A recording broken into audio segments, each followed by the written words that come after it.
Hey YouTube, how you guys doing tonight? Kevin here coming at you with another video. I have up here, I have Alvin's bike, his KE125. So what we're going to be doing with this bike right here is we're going to evaluate it, well, semi-evaluate. We're not doing the compression test tonight or anything like that. Basically going to talk to you guys about that, and I'm going to get you guys some information on that custom exhaust. So that was a request on that. So anyway, what we're going to do is we're going to talk about some of the stuff that I've noticed with the bike and what we have to do with it. So this is Alvin's bike. He has not heard it run yet, period. So he brought it to me. He says, Kevin, if you don't mind, could you please take a look at my bike? I said, yes, I can. Absolutely. Bring it up to me. He goes, it's a KE125. So I figured, you know what? That'll be a cool bike to do on the channel. So let's do it. So right off the bat, and this has nothing to do with the way the bike runs, but this is a big, giant bolt, about 4 inches long, and it's about a 1-inch bolt, and it's holding up these handlebar marker lights. There's one on each side. We have the factory ones that are for this bike, so we're going to replace these, both of them, with the factory ones.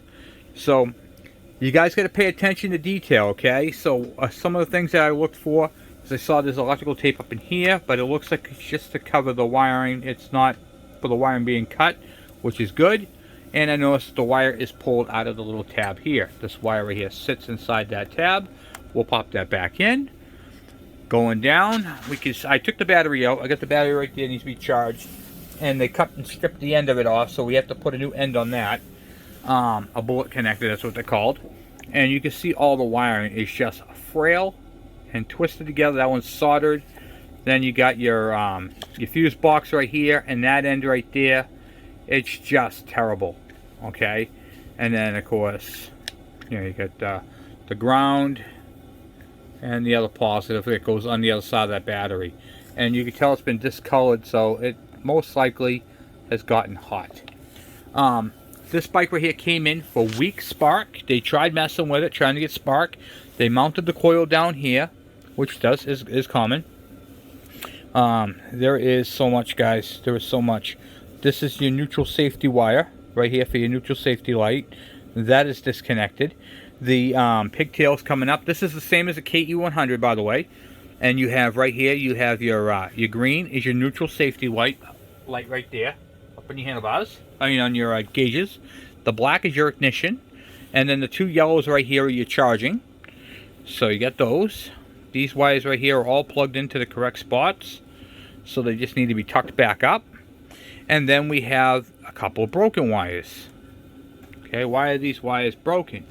Most likely because they had corrosion, can't say that word tonight, in here in this connector, so they cut the ends of it off here and here, and then here and here, and then just kind of twisted them together like that. They didn't hold. So the bike has some electrical problems. Does that make it bad? Nope. We're going to fix that. Alvin has all the parts he sent up with the bike. The side cover that goes here. He's got the magneto cover that goes here, and the chain cover. And one of the screws holds in the top of the oiler. Now I wanted to show you guys this. This is a Kawasaki KE100. I'm sorry, KE125. And on the KE100, the oil pump is on the other side of the bike. This one is in the same place as the Suzuki's. So if you remember when I was taking apart Dave's bike, it's right here, same place as the Suzuki TC or TS 125s, and the same spot as my Suzuki DS 100 and DS 80. They're in the same spot right down back here, just opposite side. That's all. Nothing fancy, nothing crazy. And then on this side over here, you have your carburetor air filter, your air induction cover like you have on the KE100s. Here's where your throttle cable comes in, and your choke cable on this bike right here has got a choke cable, which is also up there, which is the same system I'm putting on my KE102 build. Alright, so it's basically all the same, but we're going to pull this apart and take a look at the carburetor and see what it looks like inside there, how bad it is. I did kick the engine over. It obviously doesn't start, but I kicked it over to see what it had for compression, you know, field compression. It does have compression. Also, you can see right here the what do you call it, the cable for the tachometer is in the same spot as the KE100s, but they are not interchangeable. They are different splined, different cabled. So we have a lot to do to this bike, but it's not a stupid amount. Now, you guys might notice that the front wheel is put on backwards. That's because this bike right here was actually in the back of Alvin's trunk. So, yeah, it's pretty cool. So he put it in the back of his trunk to bring it up to me. The clutch cable's disconnected up top there. That's why you might notice in the video it's all slacked out right here. Nothing crazy. So we legit have a lot of stuff to do to this bike, which we'll be working on. So let's get on to what we're going to be doing tonight. I'm going to be taking some measurements for that exhaust, the custom exhaust, by request. So let me get cleaned up here, and let me get you guys in the stand. But before I do, please take a moment, hit that subscribe button if you like videos like this, repair videos and how-to. Alright, got you guys in the stand. Excuse me, let's get crack-a-lacking. Alright, so you might notice that this expansion chamber, this is for a KE100. And you might notice it's really not all that big. And the reason for that is because the engine itself is not all that big. It's real simple. If I was to put a huge expansion chamber on here, I could actually lose power as opposed to gain in power. So the people at the, I forgot, it's Kawasaki Torque something. I forgot the name of the company who made this. It's in my early video. But anyway, they designed this with the length of the cones, the size of the cones, the shapes of the cones, to get more power out of this bike using the actual porting that the bike has. So, and you can see how it comes up. The cone expansion chamber is gradual. Here's the expansion chamber part right here, and then it goes down and compresses. Okay, that's how the gases work. And then, of course, it has the silencer right here in the back. Now, this is basically a hollow tube, not fully hollow, but it's got baffles in it. Okay, so this is a hollow tube with baffles in it and packing. Okay, that's how they got this to be quieter. Okay, so it has baffles and it has packing in it. All right, so what we're going to do today is we're going to measure out this exhaust. All right, so you guys at home can have your fabricators build one. So what I'm going to do is I'm going to give you the diameter and the length of the tubes.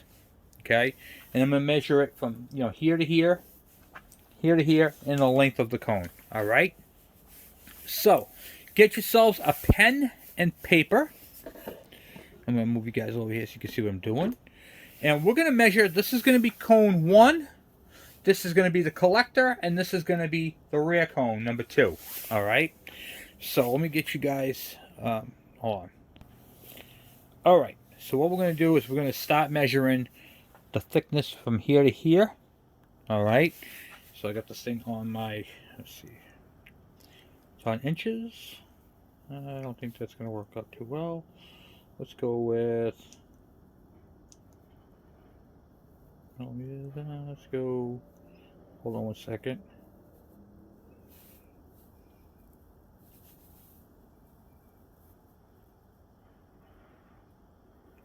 Okay, yeah, I don't want to do it that way. Hold on one second. Just trying to figure out how I want to do this.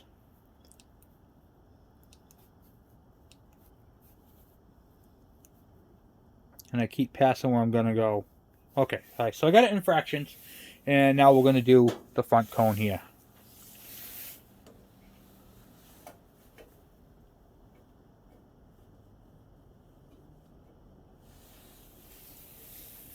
Okay, so I have an inch, and hold on, I'll get it again.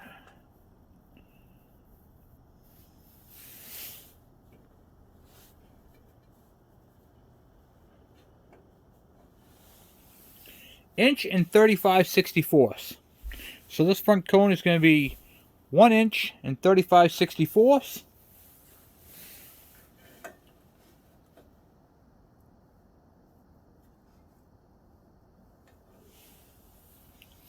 The back right there is going to be 3 inches and 23/64.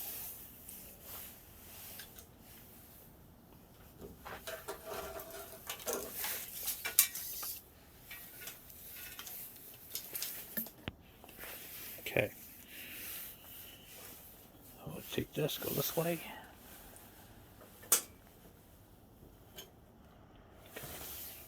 if you were to take this right here and you were to take a knife or a blade of some sort and cut torch right down the middle and separate this and make it flat, okay?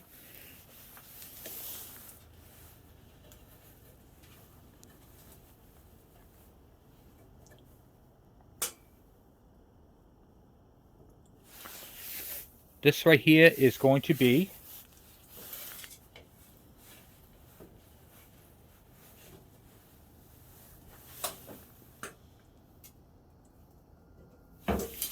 5.5 right there.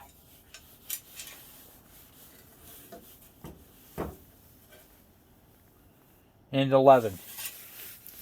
So you would need to make a cone when this is all leveled out, 5.5 inches. It's going to taper out, and when you go to the back of the back measurement here,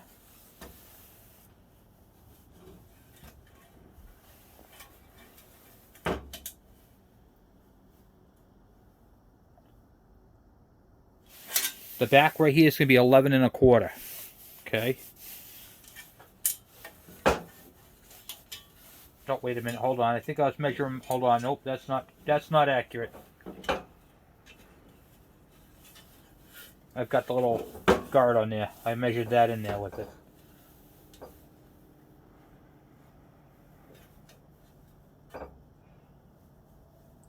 It's going to be 11 inches. Okay.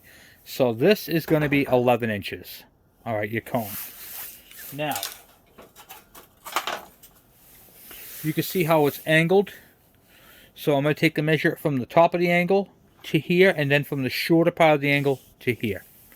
Okay. So take our ruler. On the low end, it's 12.5 inches. And on the high end,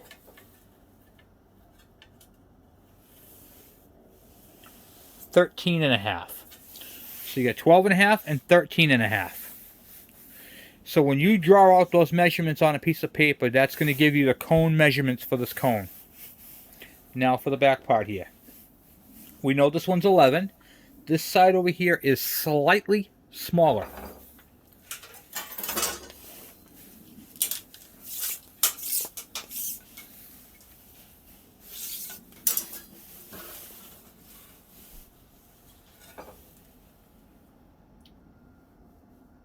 Nope, actually it's not. It's exactly 11 inches.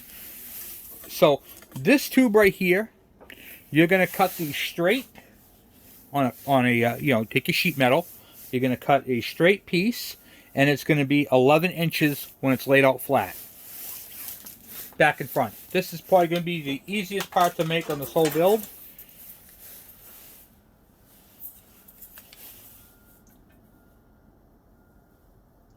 And it is 4.5 inches wide.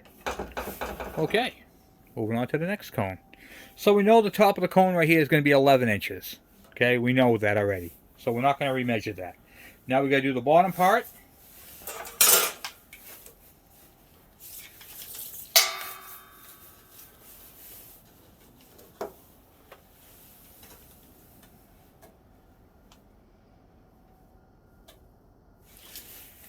Five and a half inches. So this is going to be 5.5 inches, and this is going to be 11 inches. And now we'll measure the distance.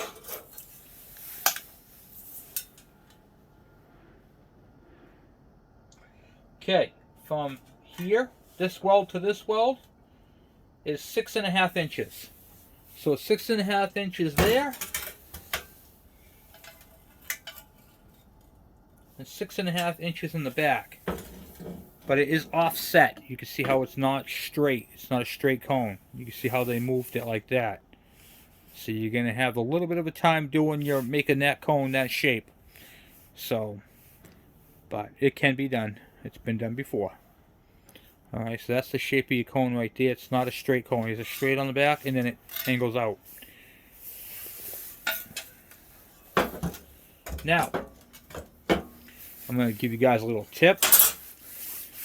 This part right here, you can just basically cut off your old exhaust, and you could just take the back part and cut that off your exhaust as well.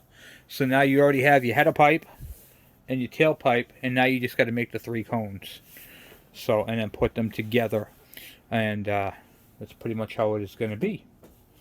So I'm not doing it anytime soon. I got too much to do, but I have to draw a diagram of this anyway because I'm going to be making a few of these. This is going to be the mock-up, and then I'll make some more of these. But this is actually a pretty cool pipe. I can't wait to use it. And that's how you measure that all out. And let me know if you need any more measurements when you're doing this. But that's pretty much it. And then, you know, you basically just put them together, tack weld them, and go from there. Now, there's a lot of offsets on this. Okay, like for instance, if you're looking at the cone itself, you can see how the exhaust pipe is angled. So it's got a slight angle to here and here. And then this is for contouring the block. You don't have to block, but the frame. So it is offset.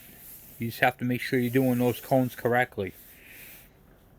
But once you roll them and you cut them flat, you should be all set. I would suggest making your cones a little longer. That way you can cut them straight. Once you cut them straight, you can form your offsets. Alright. That is going to be a fun pipe on that bike. Hooker Headers made one a while back, and I see them, they pop up on eBay every now and then. They're selling for some crazy money. I was able to pick this one right here up off of GTZ Garages for 50 bucks. And I'm very, very happy with that purchase. So this right here is going to work nicely on that KE100. And the fact that it was built for a KE100 makes it even all that much more better. And then as you can see in here, I got the 2 Hondas in here. We're going to be going through these pretty soon too, doing our first evaluations on them. And I have just been going through parts because we need to clean off this bench because we're going to split Dave's bike motor in here. Get that all done. I got my cabinet pretty much organized. So you can see right there, I got the KV75s and MT1s, the DS80, DS100s, and then down bottom the GT80s, MX80s, and RX50s. So we have a lot of stuff going on. So it has literally been crazy putting this all together. Got my little carburetor drawer. That's one of them. I got a ton of stuff, guys. Going through a lot of stuff. So putting it all up, getting the cables hung up, and just building them as we go, you know what I'm saying? So, and thank you guys for hanging in there with me when I'm doing this. I know you guys really liked that video last night on the 2-stroke power, so we'll be doing a few more of those. There is a whole series I'm going to be doing on those because there's a lot of power to be made. So, just a matter of going through things, guys. I've been organizing underneath, organizing on the sides, getting everything just put to where it needs to go, which has been incredible. So, anyway, guys, I'm going to end it here. I'm tired. I'm going to go in the house and have a bite to eat and just kind of relax for the night, whatever that means. I don't know what that word means, but I'm going to try to find out. So, anyway, guys, I'm off for now. Thank you for watching. I'm out!